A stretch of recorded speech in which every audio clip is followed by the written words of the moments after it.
Well, hey y'all, happy Monday. Well, welcome back. So it's a beautiful breezy day in Arizona with a high of 90 degrees. Are we in San Diego or what? So yeah, we've got like 2 or 3 days of just pure paradise-like temperatures. So make the best of that, get some work done in the garden, be nice to your plants because I know a lot of them are struggling. So don't go in there and do a crazy hack job on them because some of them are dying.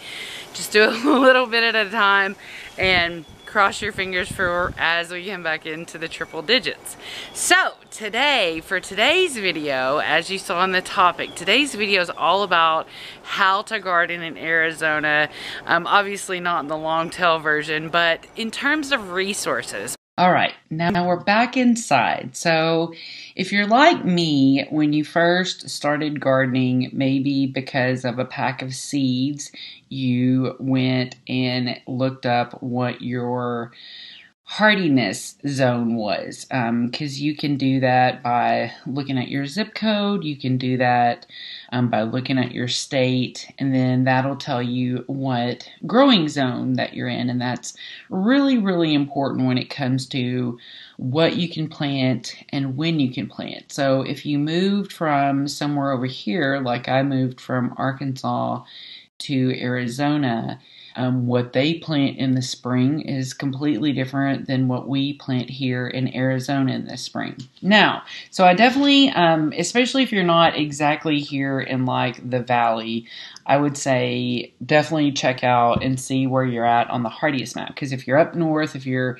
further south, you might be a little bit different than the exact zone 9B. And like I said, that can play a big factor in what you can plant and when you can plant. So now, once you figure out your hardiness zone, you may do like me, and you might go over and Google. So I Googled what to grow in zone 9, and I think actually when I searched 9B, this is still what came up for me because these little calendars don't get into like the little A's and B's of the zones.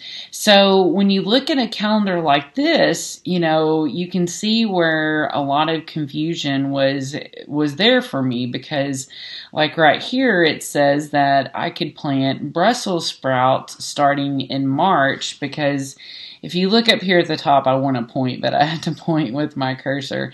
But at the top, it says that, really bright green is when you plant from seed, and then I want that to move out of the way. But then as you get over to the dark red part of the spectrum, that's when you're supposed to be harvesting. So if I paid attention to this beyond like a spring, because I think we looked at this for, about maybe 1 year, were we looking at this and relying on this. You could definitely have a lot of confusion when it comes to what you're planting and when you're planting. So my first big tip on how to garden in Arizona, or how to garden wherever you're at, is once you figure out your hardiness number, you want to go down and get as specific as you can to your local region. So I wouldn't suggest doing just a basic how to grow according to this grow zone, a Google search like that.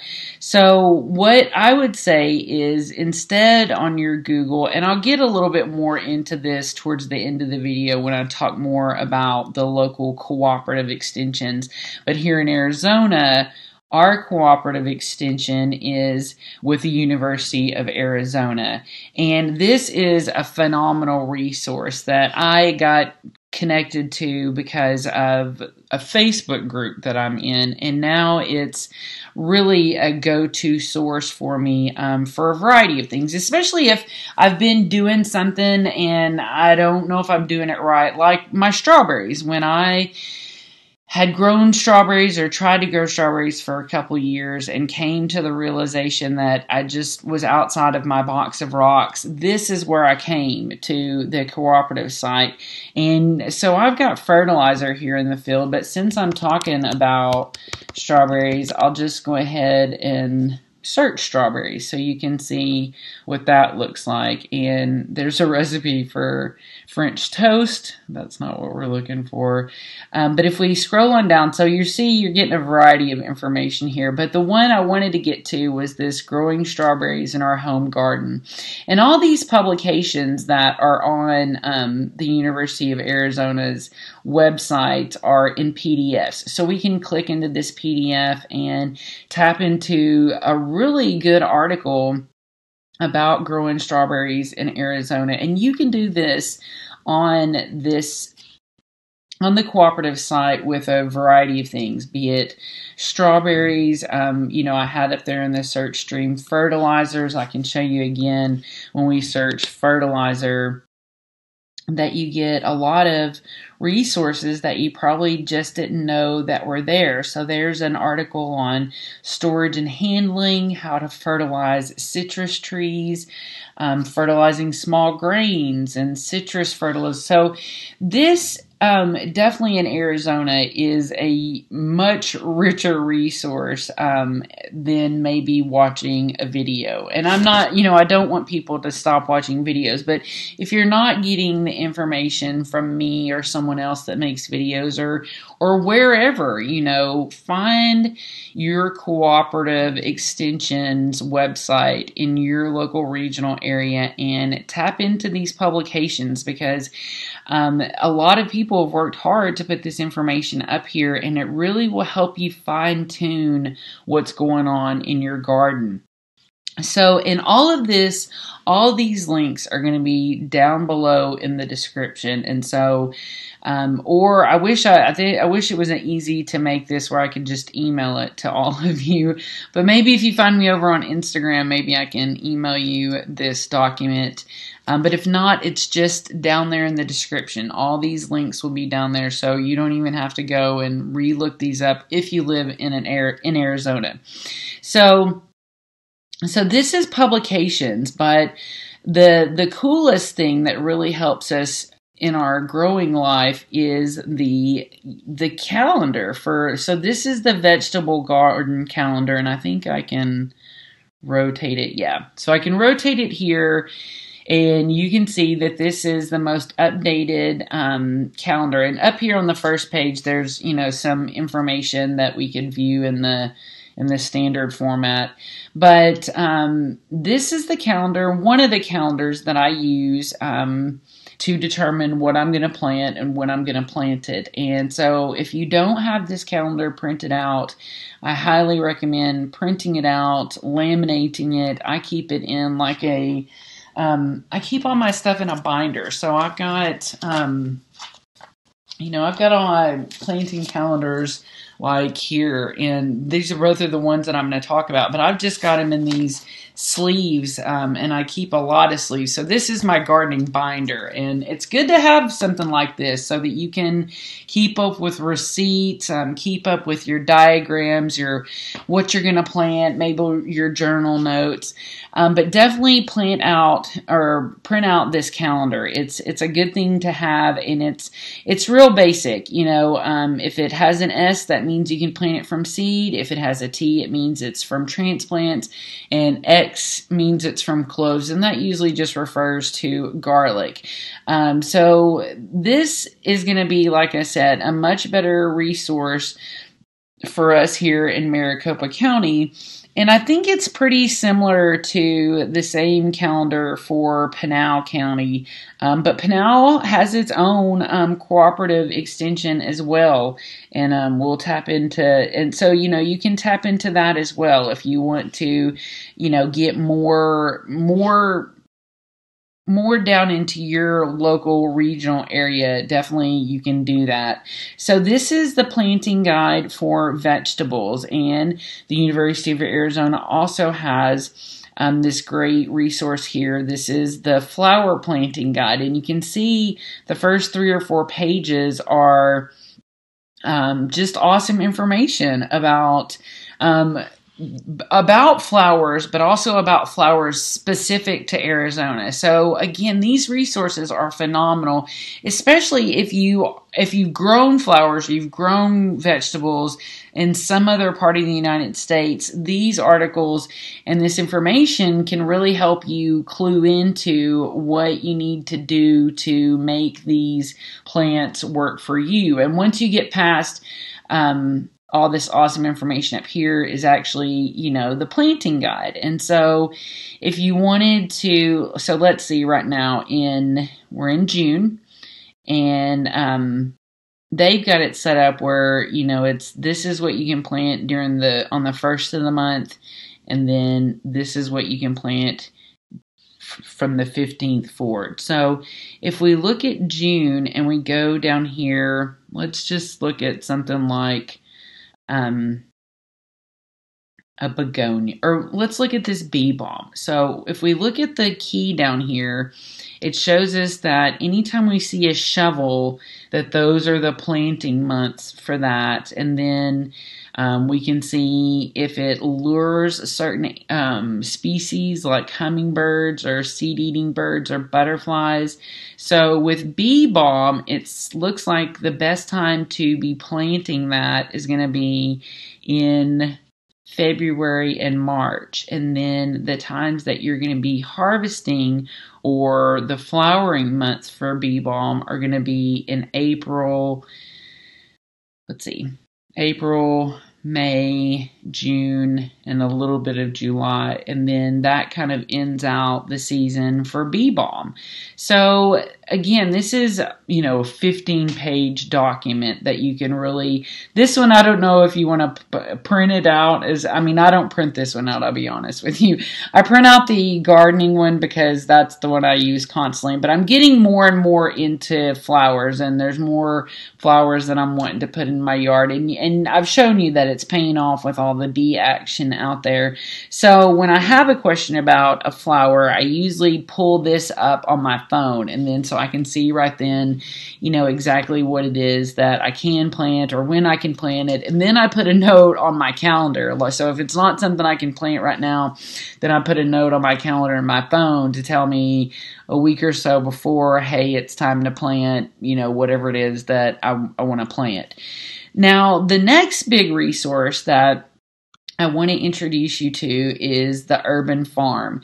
And this is, I always refer to this being like Greg Peterson's project, but it really is a community of individuals that I believe make up the urban farm, and kind of Greg Peterson is the focal point. He's definitely the voice of the podcast, and he's generally the face of most of the things that you see in social media, but I don't want to take away from anybody in his community, so I just will say there is a lot of a collaboration going on there. So now this is another awesome resource because, again, you can go over to their freebies, and you can also tap into their desert planting guide. And that's the one that I just showed you in my book that is really colorful and, has a lot more to its key and stuff. So you might think that this is a little bit easier to use, might be more fun.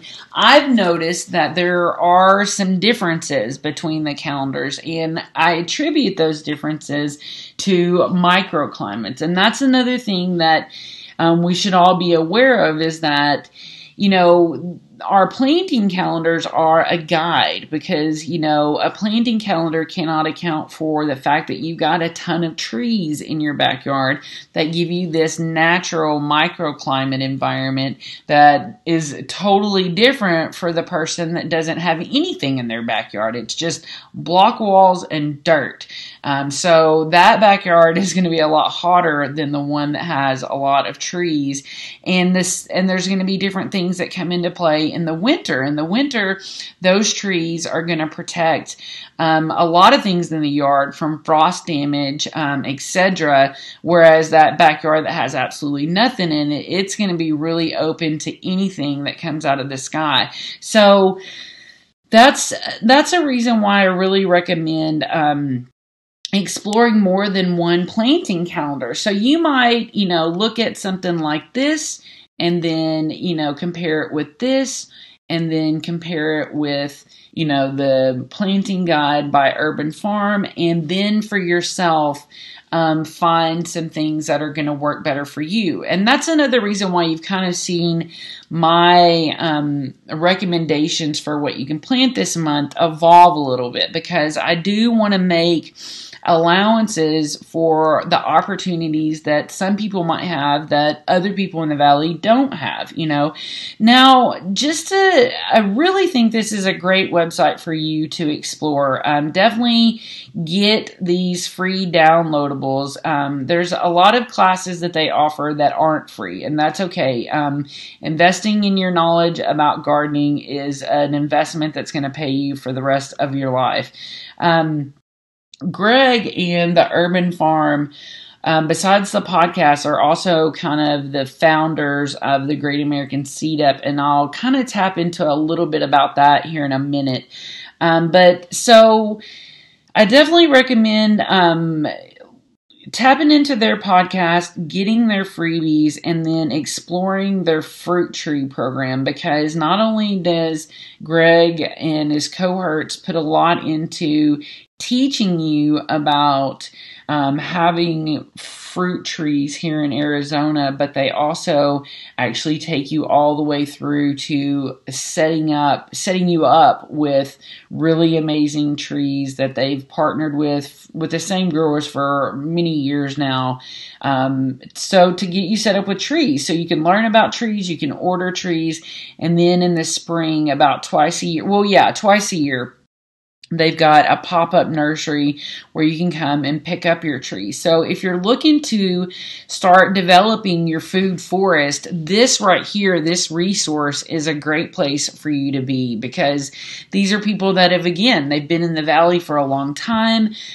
They've been actively pursuing the best possible routes for food production here in the low desert. So definitely tap into, play around with, and explore this page. Let me see. Let me go back to their main page. And then, of course, like I said, over here, if at the top, you can click into their Victory Garden classes, and there's a lot of things that you can get into there. And again, this is where you are kind of getting into paying for some classes, but I believe in these people and I value their information. So it depends on where you're at and what you want to expand upon, but I definitely think these are good resources for your dollar. So this one first here is talking about, bringing everything from chickens and other animals into your yard and weaving in permaculture and seed skills. There's a way that you can buy like that whole series. And then as you go down, you can see that there's a lot of classes that have been put together in this series that you can tap into. And like I said, most of these are for sale, but if there's things that you want to learn about, then like Aquaponics Revolution, I mean, that's a real good information to have, especially if you own your own land. So this is one that a resource that outside, and this isn't going to be something that everybody has in their local community, but here in Arizona, this is another great resource for you to tap into, is the Urban Farm. And again, their website, it's urbanfarm.org, but it'll be down below. Now, the fifth resource that I want to connect you with is the Phoenix Library. And that seems simple. It might seem complex. Let me get a little bit of tea. But so right now, the Phoenix Public Library System, along with I think Mesa, and then Tucson has their library, and the college's library that participate in seed libraries. But so none of the seed libraries are really open right now, but the Phoenix Library still does have a lot of gardening resources. So from their main page, you would usually toggle over to like services for you and get to the seed library information. But now it's down here under helpful links, and you can click on seed library and it'll get you over to what usually is called unique collections and services. But because most of the libraries are still closed, you can't really get into the seed libraries right now. But that is a phenomenal resource. And I've got a video in my gardening playlist about a field trip that I took over to one of the libraries where I got some seeds. It's an incredible way to get free seeds. And I think it's like every 3 weeks, each member of your family that's got a library card can get 3 packets of seeds. So it's a great way to explore seeds for free and try some new things out. So hopefully the seed libraries will open up soon. And another great way, what funds that is actually people donating books. So it's called the Friends of the Library, or the Friends of the Phoenix Library. So when people donate books to that organization, they sell the books, use the funds from that to buy the seeds, so that that resource is there for everyday people like you and me. So beyond that, right now, like I said, the Phoenix Library still does have some great ebooks that you can check out, some periodicals, and some videos. If you go on down further, there's actually even some online classes right here. And so there's an introduction to gardening, a course, a 12-part course specific to vegetable gardening. Oops, I accidentally clicked on that and I didn't want to. And, you know, just some information over here that is great. So also, some more links out here to get you some more information. So don't forget that your local library is a huge resource for not only how to grow with local information, because if you went to the seed library, you would also find that urban farm calendar, because I think they're kind of a function of helping that nonprofit work. And so that's a place that you could have got that already printed out for you for free. So remember, your libraries are a great place to check out. And just real quick for our friends in Tucson, I did want to touch on, wait, I'm in the wrong place. Yep. So I need to, so first I need to be here.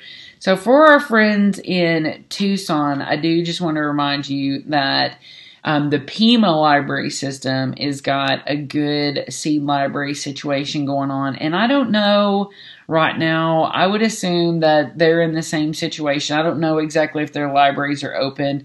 Maybe give them a call. I would think that it's kind of the same with us. But do know that down there in Tucson, your Pima library systems has seeds. And also, the University of Arizona in their libraries. I think it's over in the, I have to look at it real closely, and I don't want to do that right now to take up your time. But if you look, it's over in the Albert B. Weaver Science and Engineering Room. It's on the second floor of that library, the Science and Engineering Library, and it's in room 2000S. So once you get in there, just ask somebody to help you. But I think if you're a Tucson resident, anybody can go to the U of A's seed library and get seeds out. But you may, again, just want to double check that with them. But those, again, in Arizona, those are 3. The Phoenix Library, Pima, and then the University of Arizona's library. Those are all awesome resources for you. Now, some local and just some local seed sources, because, I've been to Home Depot. I see that there's seeds there, and I know that a lot of places kind of have restocked. But my all-time favorite way to get seeds is the Great American Seed Up, which is an event that is typically held kind of towards the end of September. Right here it says that it's going to be September 25th and 26th. We'll have to double check that. I did send over an email to Greg today just to touch base. Fingers crossed that everything is going to either be set up to where we can socially distance and get some seeds, or they have some kind of system that keeps this event going on. But it's a phenomenal situation where you can get a scoop of seeds for as little as 75 cents. And I think the highest price thing is like maybe $2 for like 3 or 4 big cloves of garlic. So that's a phenomenal way to get especially local seeds that are known to do well here in Arizona. Not so much local like they're all made here, but known to do well here in Arizona. And the second awesome resource that you can tap into year-round is the native seeds. And this is in Tucson. This is, you'll hear people refer to it as the Native Seed Search. The web address is nativeseeds.org. And this is, kind of the local to Arizona seed bank that is preserving and keeping alive ancient seeds, rare seeds. This is really a huge resource. And when we first saw everything kind of crack down with the pandemic and everybody mad buying seeds, Native Seeds actually just kind of shut everything down because it's way more important to them to preserve these seeds for our native tribes, for the native people here in Arizona, and for the people of Arizona than it is to just be a part of some mass seed buying situation here in the world. So this is a really awesome resource, and you can go down there and visit. You can order online. I guess they're not really taking any orders over the phone right now. They're probably really busy now that they've opened back up. But this is a really wonderful resource and a way to get tapped into seeds that are indigenous to Arizona, are indigenous to the native people of Arizona, and are kind of predestined to do a little bit better here than maybe any other seeds that you can get. Not to knock other seeds. Now, the next thing I want to talk to you about that a lot of people don't maybe know about are master gardeners. And I really became aware of master gardeners again through a Facebook group that I'm in, and I'm going to even give you my secret to that at the end of this video, so if you stay tuned. But the Master Gardener program it's not just a great thing for you to be able to go and participate and learn and become a Master Gardener, but more than anything, it's a great resource because Master Gardeners are all volunteers, and they all, as a part of their training, have kind of signed on to volunteer and help people like you and I, or people like schools or community gardens, or, whatever it is that wants to put in a garden. That's kind of the agreement that they've made as a part of being able to become a master gardener. So imagine that, like I have plenty of people that connect with me on messages, and they ask me questions, and I love to help anybody. And if it wasn't a crazy time right now, I'd probably come over to half of your houses and help you as well. But someone even smarter than me, maybe not as cute or funny or as jovial, I don't know, I'm not knocking them, but you could actually have a master gardener come out and help you figure out what's going on in your garden, or help you get going with a garden, or help you start a garden. So definitely save this website and for yourself if you want to learn about becoming a master gardener, if you want to ask a master gardener, and in addition to that, there's tons of classes that they also do throughout the year. A little bit more kind of seasonally. Nobody really does much in the summer here, as far as classes go. But definitely in this early spring and the fall and the winter, you could tap into some really cool classes, some clinics that will help you just get a better edge on life with gardening, as well as, like a fall festival and plant sales that they do. So this is a really maybe untapped resource, because probably most people think of, I mean, I know I did. I thought master gardeners, because again, being in the South, I thought they were just the pretty ladies with the flowery hats that, they knew everything and the rest of us didn't. And the truth is they know a lot of stuff, and they've already signed on to volunteer and help us. So call them and ask them and get that help. But don't forget, you can always ask me. But I'm telling you, if you're not getting it from me and you're not getting your answer from anybody else, ask a master gardener, because that's what they're there for.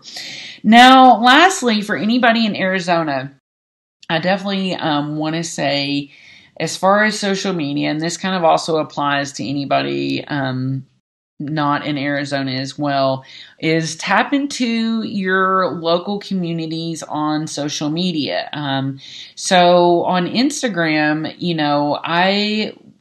the best way to find communities like that are to go up here to the search bar and use the pound sign or the hashtag symbol and put that in front of a word and look up hashtags. So like this right here, Arizona gardening, that hashtag has got like 13,000 posts. So you can go into here and, see lots of posts that have used that as a part of their copy that they wrote in their post. And then you can click in and learn about all these different things that all these different people are doing. So you can also, do something like, if you wanted to get involved more with Arizona gardeners, there's 3,000 posts that say Arizona gardener, and and even I use that hashtag, but look at this. These are gardeners here in Arizona.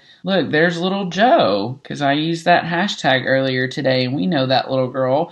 So this is a place that you could get clicked in to people that are in your local community that are growing food and that you can learn from. So remember, your social circles are a great, and you might think about Instagram as just some place for young, hip kids to be, but it really, as far as the gardening, it's really a great place to learn about a lot of different things.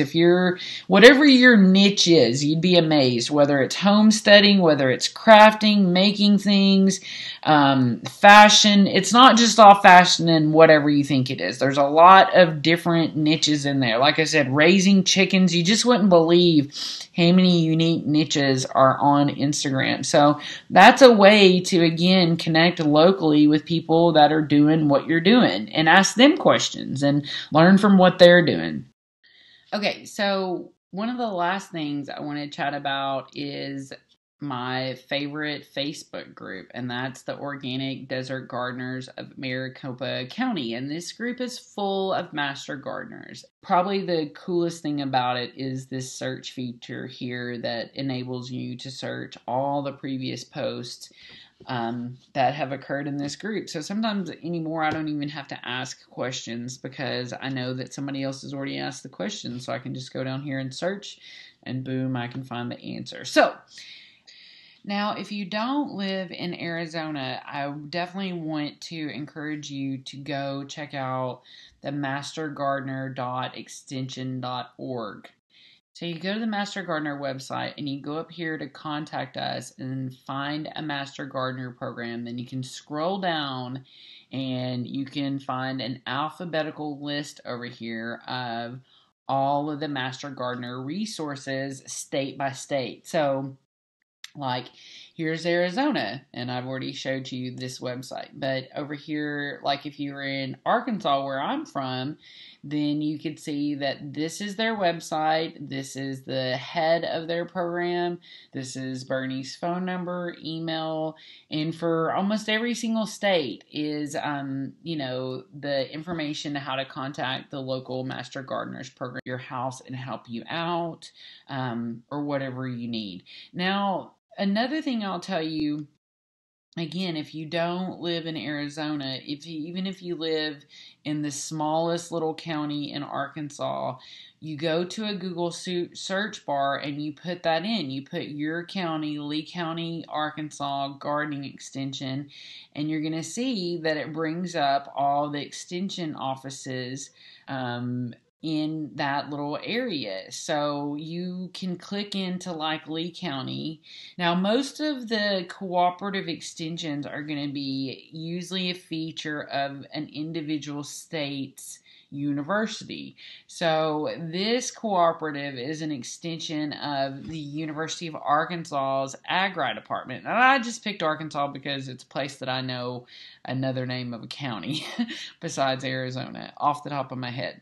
But I definitely want to encourage you to use your Google search bar to say whatever your county name is and then gardening cooperative extension, because that's going to take you to a ton of resources.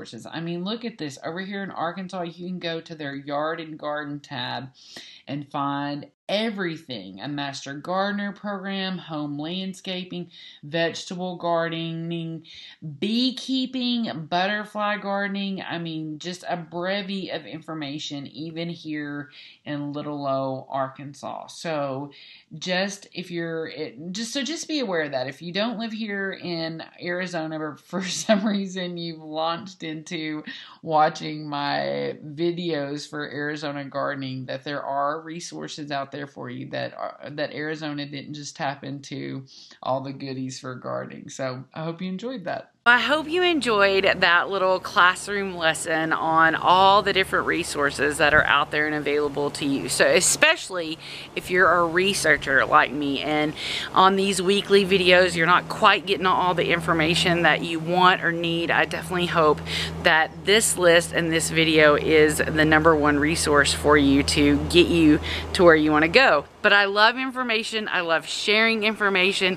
So I hope this video was a resource to you, and I hope that it comes together with your own thoughts and your own learning and becomes the keys and the tools to creating an amazing garden for you and an amazing growing experience, because ultimately that's the coolest thing about our gardens, is that they grow us while we're growing them. So I hope you have the best day ever, and I look forward to checking in with you next week to show you what's going on in my garden.